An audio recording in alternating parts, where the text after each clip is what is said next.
Action Park is perhaps the most infamous amusement park of all time. Their rides were poorly designed, their safety record was shocking, and their juvenile staff were underpaid and undertrained. It was estimated that up to 100 people per summer would leave the park seriously injured, with people often joking, "I managed to survive Action Park." Unfortunately, however, some weren't as lucky. The park's poorly designed rides are documented to have caused the deaths of at least 6 people whilst the park was open. This video will focus on the death of George Larson Jr. George was the first recorded death in the park and perhaps the most infamous.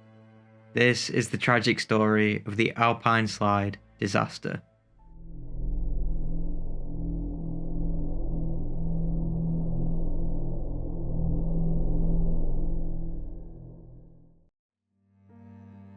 George Larson Jr. was born on December 26, 1960 in Suffern, New York. George grew up a short drive away from Action Park and lived with his brother, who was 11 months older than him. He was very close to his brother and was scheduled to be his best man at his wedding. He was a former ski lift operator at the adjacent Vernon Valley Ski Resort, and there is dispute to whether he worked as an employee at Action Park at the time of his death, but this will become more important later on in the video. Nothing in the world like Action Park, where you're the center of the action. It's bigger and better than ever, something for everyone looking for fun. Get ready for the action. Catch the action with over 50 rides, shows, and attractions at the world's largest participation park, where you and the rides become one. You're just minutes away. There's nothing in the world like Action Park. I won't go into too much detail about the park itself, as Fascinating Horror has done a brilliant video summing it up, which I will link in the comments below, but I will give a brief summary. Action Park opened to the public in 1978 under the ownership of Great American Recreation. Despite its notorious status, many people actually have positive memories of the park. One journalist claimed, "You're drunk off adrenaline when you're at Action Park. You feel like you're invincible." Nobody was there to say no. Life in 2020 can seem like the land of no. Action Park was the land of yes. In other words, there were no rules, which kids absolutely loved. You would go there with your mates to prove your mettle of man. Due to this, the park quickly became one of the most popular parks in the United States at the time. The park had over 50 rides. The Cannonball Loop, the Wave Pool, the Roaring Rapids, the list goes on. Almost all of these rides have something in common. They were extremely dangerous. One of the most infamous rides at the park was the Alpine Slide. The Alpine Slide belongs to the summer toboggan category of ride. Usually, the ride includes a sled which runs down a track on the side of a hill. It's usually made of metal or plastic. Riders are carefully monitored, so there is enough space between them as they glide down the hill. Of course, with this being Action Park, this was not the case. In fact, there were barely any safety precautions at all. Riders were responsible for themselves, and there was no safety gear. Because it was predominantly a water park, people who would go on the ride would often just be in swimwear. There were staff members stationed along the track to tell you if you were going too fast, but most of them didn't care. There was nothing to stop you from shooting off the path or falling off. There was a handbrake on the sled, but it didn't always work. Unfortunately, the Alpine Slide was where the first fatality at Action Park took place. That fateful day, on the 8th of July, 1980, saw 19-year-old George Larson, who was visiting the park with a friend, step up to ride the Alpine Slide. Unbeknownst to George, the sled that he was riding had a faulty brake, which wasn't working at the time. As he was riding, the faulty brake caused his sled to run off the track.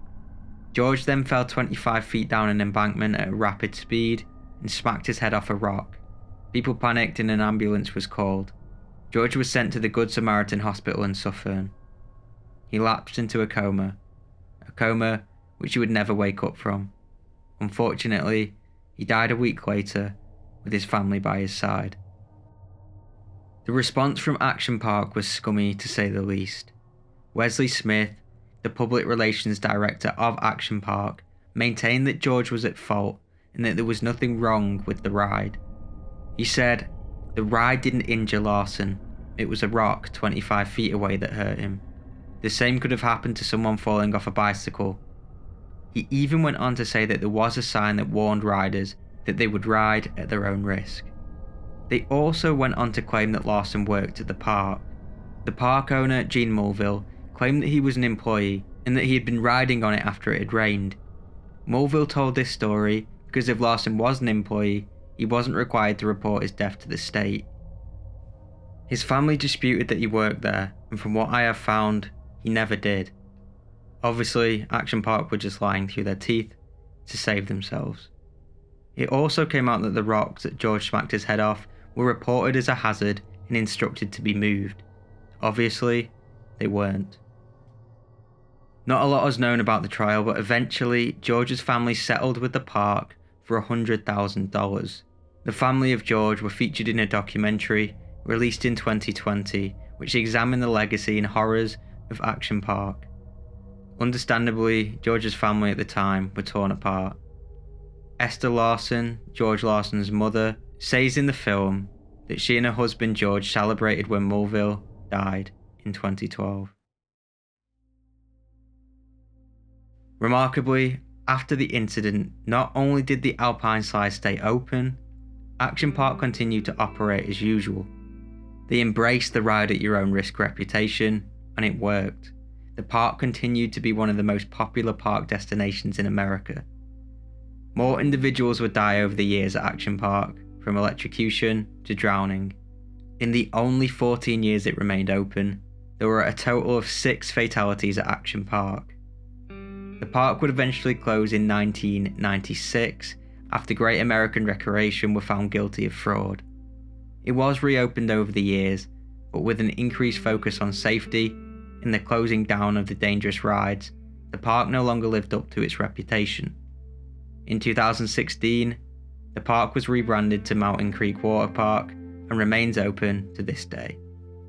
If you want me to cover other individual deaths at Action Park, please leave a comment below. Although Action Park is gone and will never come back, the legend of the world's most dangerous theme park will forever live on.